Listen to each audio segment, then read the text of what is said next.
Hey guys, Bharat में इस प्राचीन गुफा को अब तक किसी ने फिल्माया नहीं है। आप जो देखने जा रहे हैं वो पहली बार है।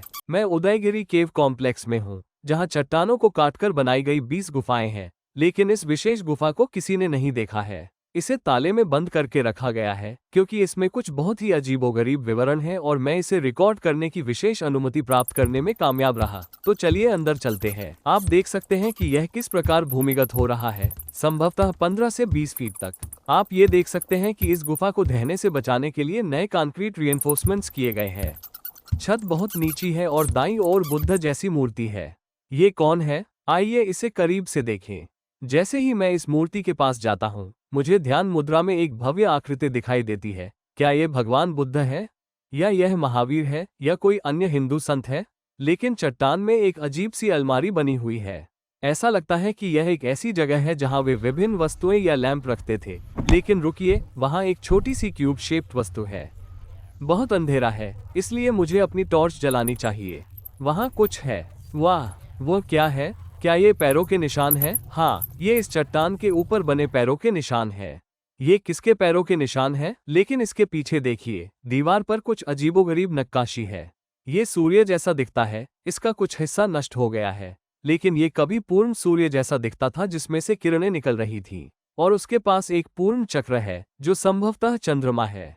और सबसे बाईं ओर की नक्काशी बहुत ही अजीब है। यह क्या है? क्या ये कोई फ्लाइंग सॉसर है, जैसे कि यूएफओ? या ये कोई शंख है? यह शायद शंख है, जिसे भारत में शंकु के नाम से जाना जाता है। अगर यह शंख है तो यह चक्र भी हो सकता है। ये आमतौर पर भगवान विष्णु के हाथों में दोनों तरफ उकेरे जाते हैं। लेकिन बीच में भगवान विष्णु को उकेरने के बजाय उन्होंने बीच में एक सर्कल क्यों उकेरा? इसके चारों ओर बहुत अंधेरा है, जो इसे और भी दिलचस्प बनाता है। लेकिन वे बुद्ध की मूर्ति के पास हिंदू सिंबल्स को क्यों उकेरेंगे? आइए इस मूर्ति पर एक नजर डालते हैं। यहाँ तक कि अंधेरे में भी आप इस मैग्निफिसेंट एनलाइटेड आकृति को गहरे ध्यान में बैठे हुए देख सकते हैं। उसके बाल देखिए, बहुत घुंघराले हैं। भारत में लोगों के बाल आमतौर पर वेवी या सीधे होते हैं, लेकिन देखिए उसके बाल कितने घुंघराले हैं, लगभग अफ्रीकी बालों जैसे हैं। नीचे की तरफ दो शेर जैसी आकृतियां हैं। वे शेर नहीं हैं, हम उन्हें याली कहते हैं, और वे भी बहुत अलंकृत हैं। उनके बीच एक छोटा सा खरगोश जैसा जानवर भी उकेरा गया है। उसके कान की बाली को देखो, यह एक लंबी खोखली रेक्टेंगल है, बहुत फैशनेबल है। और उसकी छाती पर आप एक रोम्बस जैसी चीज देख सकते हैं, आयरन मैन के आंख रिएक्टर की तरह। और उसके हाथ, उसकी हथेली और उसके पैर पर, क्या आप इसे देख सकते हैं? ये गोलाकार चीज क्या है? क्या ये किसी तरह का मैग्नेट है जिसने उसे गहरी ध्यान अवस्था तक पहुंचने में मदद की? देखिए, आप इस गोलाकार मैग्नेट को दूसरे पैर पर भी देख सकते हैं। वो कौन है? भले ही आप में से अधिकांश लोग सोचते होंगे कि ये भगवान बुद्ध है, लेकिन मेनस्ट्रीम हिस्टोरियंस का कहना है कि ये पार्श्वनाथ है। पार्श्वनाथ कौन है? क्या वे बौद्ध भिक्षु हैं या हिंदू संत? नहीं, वे जैन धर्म नामक धर्म के एक पैगंबर हैं। वे जैन धर्म से एक एनलाइटन व्यक्ति है। जैन धर्म गहन आध्यात्मिक दर्शन वाला एक प्राचीन धर्म है और एक समय भारत में बड़ी संख्या में जैन रहते थे। लेकिन दुख की बात है कि आज केवल 0.4%, जी हाँ, 1% से भी कम भारतीय जैन है। इसलिए ये सचमुच बहुत दुखद है कि इतना प्राचीन धर्म सिमटकर अल्पसंख्यक वर्ग में रह गया है। मुझे उम्मीद है कि वे फिर से उठ खड़े होंगे। अब हम इस जैन प्रतिमा के बगल में हिंदू सिंबल्स क्यों देखेंगे? यह एक दिलचस्प सवाल है और अगर आप जैन धर्म पर रिसर्च करेंगे तो आपको इसका जवाब मिल सकता है। इस गुफा को क्यों बंद रखा गया है?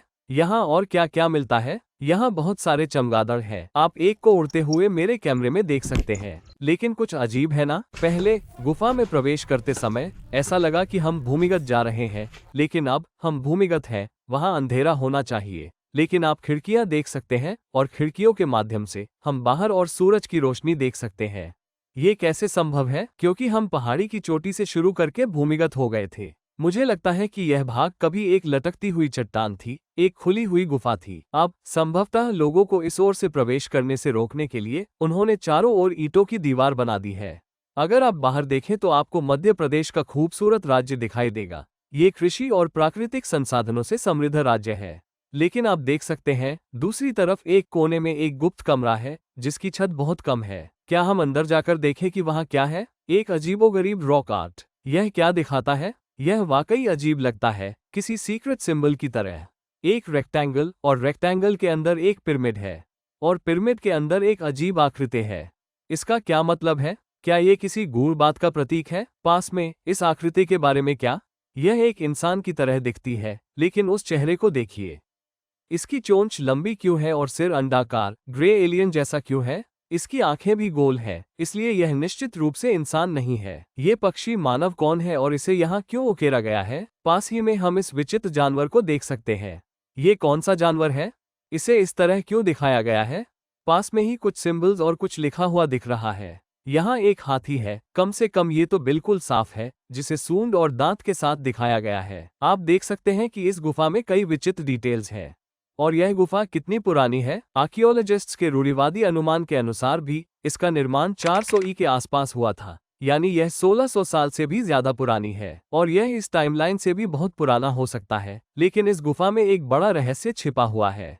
अंधेरे में चमकने वाले एक पत्थर के बारे में यह एक बहुत ही रोचक रहस्य है। इसे भारत में नागमणि कहा जाता है, जिसका मोटे तौर पर अर्थ सर्प पत्थर होता है। लेकिन मैं इसे रेगुलर सेक्शन में पोस्ट नहीं कर सकता, इसलिए मैंने इसे मेंबर्स ओनली कम्युनिटी में पोस्ट कर दिया है। हमारे पास डीप डाइव नामक एक गेटेड कम्युनिटी है, जहां मैं विशेष जानकारी पोस्ट करता हूं। याद रखें, ये पहली बार है जब किसी ने इस गुफा को ऑनलाइन देखा है, इसलिए आपने अब तक जो देखा है वो कैमरे पर कभी कैद नहीं हुआ है। और जो आप मेंबर्स ओनली वीडियो में देखेंगे वह भी बिल्कुल नया एक्सक्लूसिव फुटेज होगा। तो बस नीचे दिए गए ज्वाइन बटन पर क्लिक करें और आप उस वीडियो को देख सकते हैं। और वहां आपके लिए बहुत सारे विशेष वीडियो इंतजार कर रहे हैं, और मैं हर महीने 2 विशेष वीडियो पोस्ट करूंगा, इसलिए वहां मिलेंगे। मुझे उम्मीद है कि आपको यह वीडियो पसंद आया होगा। मैं प्रवीण मोहन हूँ। वीडियो देखने के लिए बहुत बहुत धन्यवाद। सब्सक्राइब करना न भूलें और मैं जल्द ही आपसे बात करूंगा। बाय।